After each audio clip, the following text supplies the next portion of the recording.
Hello, good morning అందరికీ నమస్తే.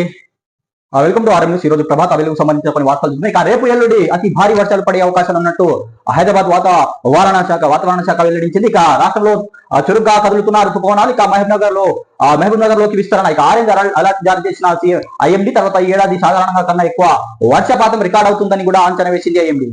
తర్వాత ఇక 111% కన్నా ఎక్కువ నమోదయ్యే ఛాన్స్ ఉందని వెల్లడించింది వాతావరణ శాఖ. తర్వాత పలు జిల్లాలో దంచి కొట్టిన వాన. ఇక వేములవాడలో భారీ వర్షానికి జలమయమైన రోడ్లు. ఇక ఇంకోటి బ్రేకింగ్ న్యూస్ చూస్తున్నాం. ఇక కవిత సొంత సైన్యం ఇక బలాన్ని పెంచేందుకు జాగృతి బలోపేతం. ఇంకా 30 అనుబంధ విభాగాలు ఏర్పాటుకు నిర్ణయం తీసుకున్నట్టు ఒక వార్త చూస్తున్నాం. తర్వాత ఇప్పటికే మహిళా యువ జాగృతి ఏర్పాటు చేస్తున్నట్టు తర్వాత తాజాగా సింగరేణి జాగృతి కూడా ఏర్పాటు చేశారు కవిత. తర్వాత ఇక ఆర్టీసీ విద్యార్థి రైతు ఉద్యోగ జాగృతిని ఏర్పాటుకు కసరత్తు చేస్తున్నారు కల్వకుంట్ల కవిత. తర్వాత ఇక అవసరమైతే ఏ పోరాటానికైనా సిద్ధంగా ఉండాలని జాగృతి నేతలకు పిలుపునిచ్చారు కవిత. తర్వాత ఇక కవిత మీటింగ్ టీజీకేఎస్ అలర్ట్ తర్వాత క్రమశిక్షణ కమిటీ ఏర్పాటు చేస్తున్నట్టు ఒక వార్తను చూస్తున్నాం. ఇక బీఆర్ఎస్ ఎమ్మెల్సీ కవిత సొంత సైన్యం ఏర్పాటు చేసుకోవడంపై దృష్టి పెట్టారు. ఇక పార్టీలో వేగాలు ముదురుతున్న నేపథ్యంలో సొంత బలగాన్ని ఏర్పాటు చేసుకోవాలని ఆమె నిర్ణయించుకున్నారు. తర్వాత భవిష్యత్తు ఆ పార్టీ పరంగా తనకు మద్దతు లభించకుండా పార్టీ నుంచి వేరుపడాల్సి వచ్చినా తన వెంట వచ్చే వారిని సిద్ధం చేసి పెట్టుకుంటున్నారు కవిత. తర్వాత ఇక పాల్గొంలో ఉమర్ అబ్దుల్లా కేబినెట్ మీటింగ్. ఇక సంప్రదాయాన్ని భిన్నంగా జమ్మూ కాశ్మీర్ లో సీఎం అబ్దుల్లా మంగళవారం పహల్గాంలో కేబినెట్ మీటింగ్ నిర్వహించారు. ఇక టెర్రరిస్టు దాడిలో పర్యటకాన్ని నమ్ముకుని ఉపాధి కోల్పోయిన ప్రజలకు సంఘీభావంగా ఈ భేటీ నిర్వహించారు జమ్మూ కాశ్మీర్ సీఎం.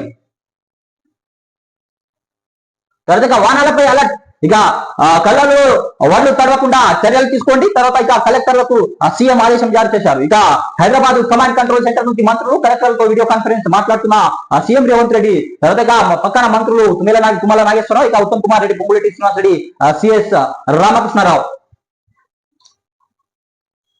ఇక లారీలను పెంచి ధాన్యం తరలింపు స్పీడ్ను పెంచండి.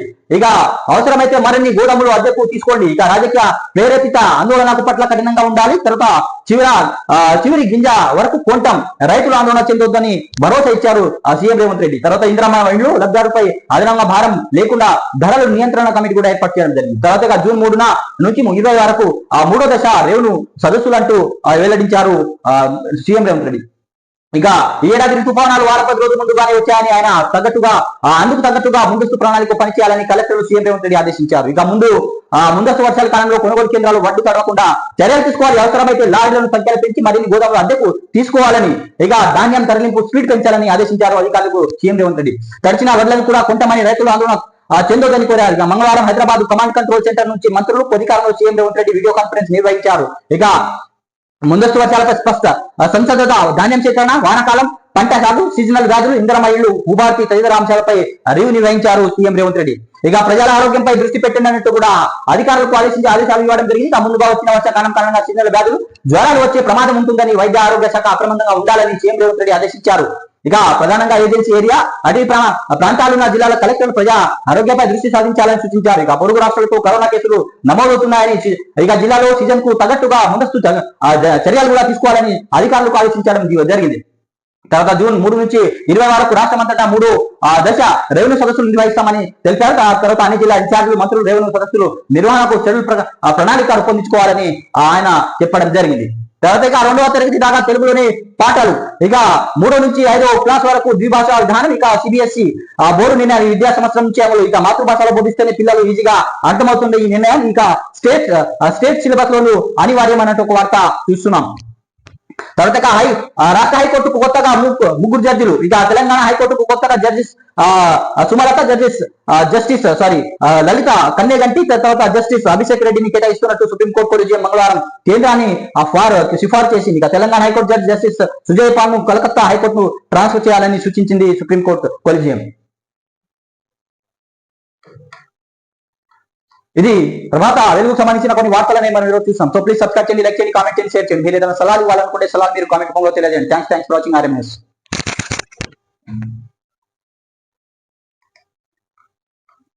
ఆంధ్రజ్యోతికి సంబంధించిన కొన్ని వార్తలనే చూద్దాం. ఇక మందకృష్ణకు పద్మశ్రీ, ఇక కేఎల్ కృష్ణ, వదిరాజ్, రాఘవేంద్రాచార్యకు కూడా ఇక రాష్ట్రపతి ద్రౌపది ముర్ముని చేతుల మీదుగా ప్రధాని ఇక పద్మభూషణ్ స్వీకరించిన సినీ నటి శోభన. ఇక మొత్తం 68 మంది పద్మ పురస్కారాలను అందజేసిన రాష్ట్రపతి.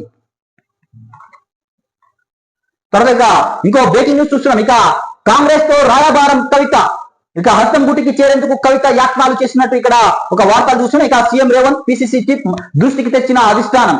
ఇక ప్రస్తుత పరిస్థితుల్లో వద్దని కాంగ్రెస్ నేతలు నిర్ణయం. ఇక కేసీఆర్ కుటుంబం కలహాలకు కాంగ్రెస్ స్థానమంటున్న తప్పుడు సంకేతాలు ప్రజల్లోకి వెళ్తాయని అభిప్రాయం.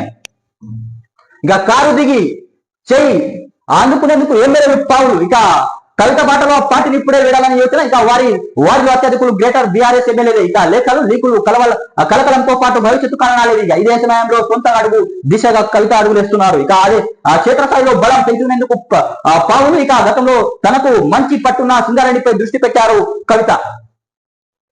తర్వాత సింగారెడ్డి జాగృతిపేట కొత్త సంఘం ఏర్పాటు చేయనున్నారు. తర్వాత కార్మికులతో భేటీ కోఆర్డినేటర్లు కూడా నియమించారు ఆ కల్వకుంట్ల కవిత. ఇక కేసీఆర్ కు లేఖస్త్రం సంబంధించిన ధిక్కారం స్వరం వినిపించిన ఆయన తనయ కవిత కాంగ్రెస్ అధిష్టానం రాయబారం నడిపారా, ఆ పార్టీలో చేరేందుకు ప్రయత్నం చేశారా, తర్వాత ప్రస్తుత పరిస్థితిలో కాంగ్రెస్ అధిష్టానం ఎందుకు నో చెప్పిందా? దీనిపై ఈ ప్రశ్నలకు అవునే అంటున్నారు కాంగ్రెస్ వర్గాలు. లీకుల ద్వారా బీఆర్ఎస్ కలకలం నెలకొన్న సమయంలో మధ్యవర్తి ద్వారా ఆమె కాంగ్రెస్ అధిష్టానాన్ని సంప్రదించారని ఆ వర్గాలు వివరించాయి. ఇటీవల 2-3 రోజుల పాటు ముఖ్యమంత్రి రేవంత్ రెడ్డి పిసిసి మహేష్ కుమార్ గౌడ్ ఢిల్లీలో మాకం వేసిన సంగతి తెలిసిందే. ఈ సమయంలో కవిత ప్రతినిధులు కాంగ్రెస్ అధిష్టాన పెద్దలు వారి దృష్టికి తీసుకెళ్లినట్లు తెలిపాయి. అయితే ప్రస్తుత పరిస్థితుల్లో ఆమెను చేర్చుకోవడం మంచిది కాదని వారిద్దరు అభిప్రాయపడినట్లు వివరించాయి. పార్టీలో కవితను చేర్చుకుంటే కేసీఆర్ కుటుంబం కలహాలు కాంగ్రెస్ కారణమంటున్న ఇప్పుడు సాంకేతికాలు వెళ్తాయని చెప్పినట్లు ఆ వర్గాలు వివరించాయి. ఇదే అదనుగా బీఆర్ఎస్ తాజా పరిమాణాలను గమనిస్తున్న పార్టీ కొందరు ఎమ్మెల్యేలు చేయి అందిపించుకుందుకు ముందుగా వస్తున్నారని కాంగ్రెస్ వర్గాలు చెప్తున్నారు. ఇప్పటికే లేఖ తర్వాత లీకు బీఆర్ఎస్ లో కలకలం సృష్టిస్తున్న విషయం తెలిసిందే. కవిత పార్టీ పెద్దలు జరిపిన రాయబారము విఫలమైంది. ఇక సొంతంగా చేసే దిశ ఆమె ముందుకు సాగుతుంది. అదే సమయంలో మేడిగడ్డ బ్యారేజ్ కుంగుతున్నట్టుకు సంబంధించిన కాళేశ్వరం కమిషన్ కేసీఆర్ హరీష్ రావుకు నోటీసులు కూడా జారీ చేసింది విజిలెన్స్. తర్వాత అమెరికా విద్యార్థి వీసా ఇంటర్వ్యూలు బంద్ అన్నట్టు ఒక వార్త చూస్తున్నాం. ఇక ప్రపంచవ్యాప్తంగా తక్షణమే అమలులోకి ఇక విదేశీ విద్యార్థులకు సోషల్ ఖాతాలు తనిఖీలు త్వరలో కఠిన నిబంధనలు. ఇప్పటిదాకా ఇంటర్వ్యూ నిలుపుదల ఇప్పటికే షెడ్యూల్ అయిన వారికి ఓకే. ఇక క్లాసులు ఎగ్గొడితే వీసా రద్దు చేస్తున్నట్టు ఒక వార్త చూస్తున్నాం. ఇక హార్డ్వర్డ్ పై యుద్ధంలో గెలుస్తాం, నిధులో కొత్త విధిస్తా అన్నట్టు ట్రంప్ సంచలన వ్యాఖ్యలు చేశారు. ఇక అమెరికాలో ఉన్న విద్య అభ్యసించాలని వీసా కోసం దరఖాస్తు చేస్తున్న విదేశీ విద్యార్థులు ట్రంప్ ప్రభుత్వం పెద్ద షాక్ ఇచ్చింది. ఇక ప్రపంచవ్యాప్తంగా విద్యార్థి స్టూడెంట్ వీసా జారీ కోసం నిర్వహించే ఇంటర్వ్యూలను తాత్కాలికంగా నింపివేసింది అమెరికా. తర్వాత ఇక దీంతో భారత్ సహా ప్రపంచవ్యాప్తంగా ఉన్న అన్ని అమెరికా ఎంబసీలోని విద్యార్థి వీసా ఇంటర్వ్యూలను జరగవు. ఈ విదేశీ విద్యార్థులు సోషల్ మీడియా ఖాతాలను తనిఖీ చేయాలని సంబంధించిన కఠిన నిబంధనలు తీసుకోవాలని నేపథ్యంలో ఈ నిర్ణయం తీసుకున్నట్టు ఒక వార్త అనేది చూస్తున్నాం. తర్వాత ఐటీ రిటర్న్ గడుపు పెంపు ఇక సెప్టెంబర్ 15 వరకు పొడిగింపు. ఇక ఐటీఆర్ ఫారాల్లో మార్పుల నేపథ్యంలోనే ఈ గడుపు పొడిగించినట్టు ఒక వార్త అనేది చూస్తున్నాం. తర్వాత ధాన్యం మొత్తం కొంటామన్నట్టు సీఎం రేవంత్ రెడ్డి హామీ ఇచ్చారు రైతులకు. ఇక వీడియో కాన్ఫరెన్స్ లో మాట్లాడుతున్న సీఎం రేవంత్ రెడ్డి ఇక చిత్రంలో మంత్రులు తుమ్మల, ఉత్తమ్, పొంగులేటి శ్రీనివాస్ రెడ్డి. ఇక రైతులు ఎవరు ఆందోళన చెందవద్దు, కలెక్టర్ల క్షేత్రస్థాయిలో వెళ్లాలని సూచించారు. ఇక కల్తీలు బ్లాక్ మార్కెట్లపై ఉక్కుపాదం అన్నట్టు ఒక వార్త. తర్వాత జూన్ 3 నుంచి 20 వరకు 3వ రెవెన్యూ సదస్సు. ఇక ఇంద్రమ ఇళ్లకు సకాలంలో ఉచిత ఇసుక అందిస్తామని హామీ ఇచ్చారు. తర్వాత ఇక లబ్ధిదారులకు ఇక ఘనంగా రాష్ట్ర ఆవిర్వాద దినోత్సవం నిర్వహిస్తామని వెల్లడించారు. తర్వాత ఇక మంత్రులు రేపు ఎల్లుండి జిల్లాలో పర్యటించాలని ఆదేశించారు సీఎం రేవంత్ రెడ్డి. ఈ అంశాలపై ఒకటి నాటికి సమగ్ర నివేదిక ఇవ్వాలని కోరారు. తర్వాత ఇక కలెక్టర్ వీడియో కాన్ఫరెన్స్ లో సీఎం రేవంత్ రెడ్డి మాట్లాడారు. ఇక యాసంగిలో రైతు రూపం పండించిన ధాన్యం మొత్తాన్ని కొనుగోలు చేస్తామని ముఖ్యమంత్రి రేవంత్ రెడ్డి భరోసా ఇచ్చారు. ఈ విషయంలో అన్నదాతలు ఆందోళన పడవద్దని సూచించారు. ఏడాది ఋతుపవనాలు 15 రోజుల ముందుగానే రాష్ట్రంలో వచ్చాయని దీనికి అనుగుణంగా ముందస్తు ప్రణాళిక పనిచేయాలని అన్ని జిల్లాల కలెక్టర్లు ఆదేశించారు సీఎం రేవంత్ రెడ్డి. ఇక సీఎం రేవంత్ రెడ్డి మంగళవారం హైదరాబాద్ పోలీస్ కమాండ్ కంట్రోల్ నుంచి జిల్లా కలెక్టర్ వీడియో కాన్ఫరెన్స్ నిర్వహించడం జరిగింది. తర్వాత విచారణకు ఓకే, కాళేశ్వరం కమిషన్ ఎదుటకు కేసీఆర్ రానున్నారు. తర్వాత 5న హాజరు కావాలని ఆయన నిర్ణయం తీసుకున్నారు. తర్వాత ఇప్పటికే దీనిపై హరీష్ కేటీఆర్లతో పలుమారు భేటీలు కూడా నిర్వహించారు. తర్వాత విచారణకు వెళ్ళిన ఇంజనీర్లతో ఇక ప్రశ్నలు ఎదుర్కొనేందుకు సమాచార సేకరణ. ఇక 9న హాజరు కానున్న మాజీ మంత్రి హరీష్ రావు తర్వాత ఇటీవల కూడా హాజరు కానున్నారు. ఇక ఉత్కంఠ తెరపడింది. కాళేశ్వరం కమిషన్ ఎదుట విచారణకు హాజరు కావాలని మాజీ ముఖ్యమంత్రి కేసీఆర్ నిర్ణయం తీసుకున్నారు. రిటైర్ ఇంజనీర్లు ఇక న్యాయ నిపుణ సూచనలు సలహాలు అనంతరం జూన్ 5వ తేదీన విచారణకు హాజరు కావాలని కేసీఆర్ నిర్ణయం తీసుకున్నట్టు బీఆర్ఎస్ వర్గాలు తెలిపాయి.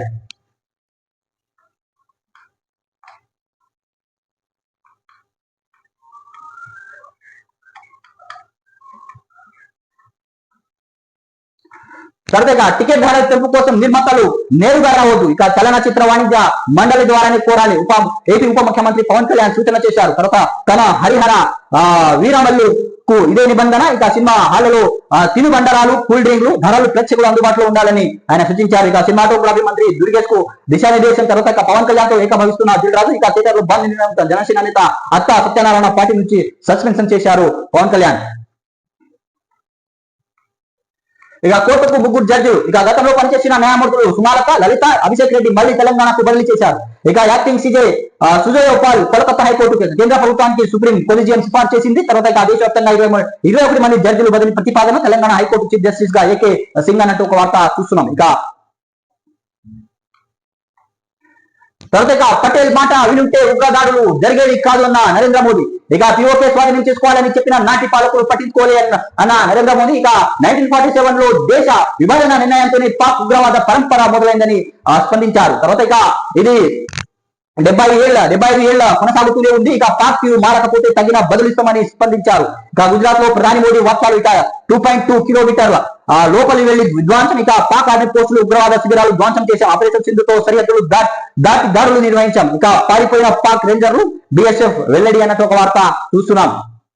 ఇక మీ త్యాగాలతోనే అధికారం, కార్యకర్తలు పోరాటాలతో ఈ స్థానం. ఇక కడప మహానాడు వేదికగా శిరస్సు నుంచి వంచి వందనం చేస్తున్న సిబిఎన్. ఇక సచివం అమలు చేసి చూపిస్తాం. తెలుగు రాష్ట్ర నేతలంతా టీడీపీ వర్సిటీ విద్యార్థులే దేశంలో అవినీతి అంతానికి మోదీ వేదిక ఇచ్చారు. ఇక ఆంధ్రప్రదేశ్ ముఖ్యమంత్రి చంద్రబాబు నాయుడు ఇక తెలుగు ప్రజల భవిష్యత్తు కోసం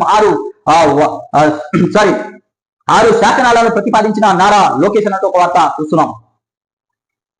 తర్వాత జస్టిస్ యశ్వంత్ వర్మపై సంచన, ఇక భారీగా నోట్ల కట్ట దొరికిన నేపథ్యంలో చర్యకు రంగం సిద్ధమంటూ ఒక వార్త చూస్తున్నాం. ఇక ఆయనపై ఆరోపణలు ఇప్పటికే నిర్ధారించిన ముగ్గురు జడ్జిల కమిటీ ఇక అభియంశనకు సిఫారసు చేసిన మాజీ చీఫ్ జస్టిస్ ఖన్నా అన్నట్టు ఒక వార్త చూస్తున్నాం. ఇక నేడు రేపు భారీ వర్షాలు కురిసే అవకాశం ఉన్నట్టు ఐఎండీ వాతావరణ శాఖ తెలిపింది. ఇక ఆయుధాలు బంగాళాఖాతంలో అల్పపీడనం ఆ ప్రభావం రాష్ట్రంపై ఉండదు. వాతావరణ శాఖ ఇక మహబూబ్నగర్లకు విస్తరించిన నైరుతి. ఇక తెలంగాణ వ్యాప్తంగా పలు జిల్లాలో భారీ వర్షాలు పడే అవకాశాలు. తర్వాత హైదరాబాద్ లో జోరువాన సంభవించిన ట్రాఫిక్, లోతట్టు ప్రాంతాలు జలమయం, సిరిసిల్లాలోని పిడుగులతో పాటు ఒకరు బలి అన్నట్టు ఒక వార్త చూస్తున్నాం. ఇది ఆంధ్రజ్యోతికి సంబంధించిన కొన్ని తెలంగాణ వార్తలను మనం చూసాం. సో ప్లీజ్ సబ్స్క్రైబ్ చేయండి, లైక్ చేయండి, కామెంట్ చేయండి, షేర్ చేయండి. మీరు ఏదైనా సలహా ఇవ్వాలనుకునే సలహాలు మీరు కామెంట్ రూపంలో తెలియజేయండి. Thanks for watching RM news. ఇక సాక్షి పేపర్ సంబంధించిన కొన్ని వార్తలు అనేది చూద్దాం. ఇక వచ్చే నెల నుంచి మంచి వర్షాలు, ఇక సాధారణంగా కంటే అధిక వర్షపాతం నమోదయ్యే అవకాశాలు భారత వాతావరణ శాఖ వెల్లడి. ఇక విదేశీకి రామ్ మేడ్ ఇన్ చైనాను వదిలేద్దాం, మేడ్ ఇన్ ఇండియాకు మళ్ళుద్దాం అన్నట్టు మోదీ వ్యాఖ్యానించారు. వచ్చేసింది 5వ తరం ఫైటర్. ఇక మారుతున్న యుద్ధ తంత్రాలను అనుగుణంగా అధునాత 5వ తరం యుద్ధ విమానాలు తయారీ ప్రాజెక్టు కేంద్రం ఆమోదించినట్టు ఒక వార్త. తర్వాత విద్యార్థి విషయాలను బ్రేక్ చేసిన డొనాల్డ్ ట్రంప్. ఇక విదేశీ విద్యార్థులు ఇంటర్వ్యూలను తాత్కాలిక నిలిపేయాలని ట్రంప్ సర్కార్ నిర్ణయం తీసుకుంది. ఇక క్లాసులు డుమ్మా కొడితే ఇంటికే, విదేశీ విద్యార్థులు క్లాసులు ఎగ్గొట్టే కోర్సును వదిలేసిన విషయాలు రద్దు అవుతున్నాయి భారత్ లో యుఎస్ ఎంబసీ తెలిపినట్టు ఒక వార్త చూస్తున్నాం. ఇక ఐటీ రిటర్న్ కి సంబంధించిన అంశాలు ఇక సెప్టెంబర్ 15 వరకు పొడిగింపు. ఆదాయ పన్ను రిటర్న్ దాఖలు గడుపును జూలై 31 నుంచి సెప్టెంబర్ 15 వరకు పొడిగిస్తున్నట్టు కేంద్రం ప్రకటించింది.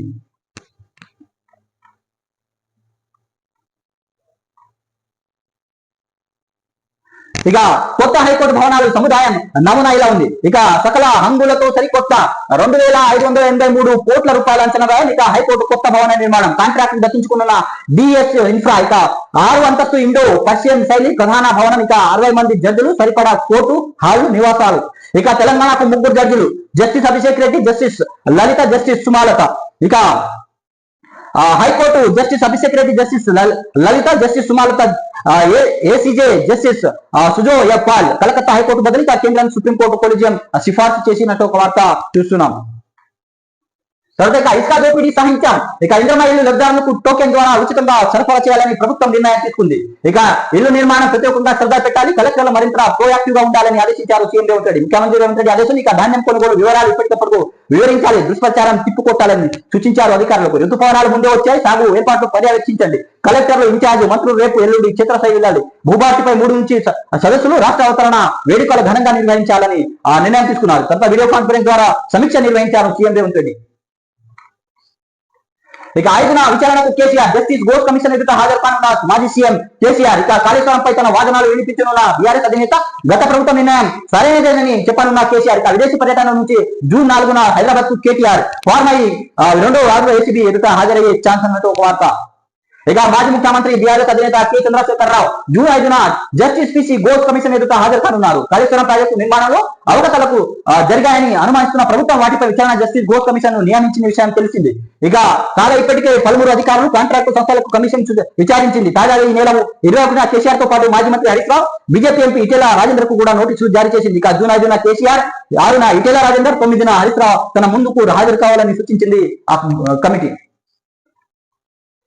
తర్వాత ఇక కామ్రేడ్ లాల్ సలాం నంబాల చుట్ట తాకగానే నినదించిన మావోయిస్టుడికి ఆయనకు కాపాడేందుకు ప్రాణాలు తెగించి పోరాటం. దాదా నేల కోరికే వరకు వెనుకడుపు వేయమని వైనమిక హైకోర్టులో వివరాలు వెల్లడించిన ఖాకీలు అన్నట్టు ఒక వార్త. ఎందుకు సాగదీత మంత్రివర్గ విచారణపై అసలేం జరుగుతుంది, అధిష్టానం వైఖరి, రాష్ట్ర కాంగ్రెస్ వర్గాల ఉత్కంఠ. ఇక తాజా భేటీలోని కుదరని ఐక అభిప్రాయం. ఇక ఇప్పటికీ తలనొప్పి ఎందుకో యోచనలో అధిష్టానం పెద్దలు. ఇక కేబినెట్ ప్రక్షాళనపై దృష్టి కొంత సమయం ఇచ్చే అవకాశం. ఇక ప్రస్తుతానికి పిసిసి కార్యవర్గంలోని 30న భేటీ తర్వాత ప్రకటన అన్నట్టు ఒక వార్త చూస్తున్నాం. తర్వాత కరోనా ఆందోళన అక్కర్లేదు, ఇక కరోనా కొత్త వేరియంట్లు అంతా ప్రమాదం కాదు. ఇక చాలా మందితో లక్షణాలు కూడా కనిపించడం లేదన్నట్టు ఐసీఎంఆర్ తెలిపింది. ఇక గత లక్షణాలను అదనంగా ఈసారి డయేరియా, తీవ్ర అలసట, వృధా, దీర్ఘకాలిక వ్యాధిగ్రస్తులు మరింత జాగ్రత్తగా ఉండాలని సూచించింది. తర్వాత ఇక బూస్టర్ డోస్ తీసుకోవడం మంచిదే, senior physician doctor Uday Lal సూచన అన్నట్టు ఒక వార్త. ఇది సాక్షి పేపర్ సంబంధించిన కొన్ని వార్తలన్నీ మరి చూస్తున్నాం. సో ప్లీజ్ సబ్స్క్రైబ్ చేయండి, లైక్ చేయండి, కామెంట్ చేయండి, షేర్ చేయండి. మీరు ఏదైనా సలహాలు ఇవ్వాలనుకుంటే సలహాలు మీరు కామెంట్ రూపంలో తెలియజేయండి. ప్లీజ్ సబ్స్క్రైబ్ చేయండి. Thanks for watching. Please support చేయండి.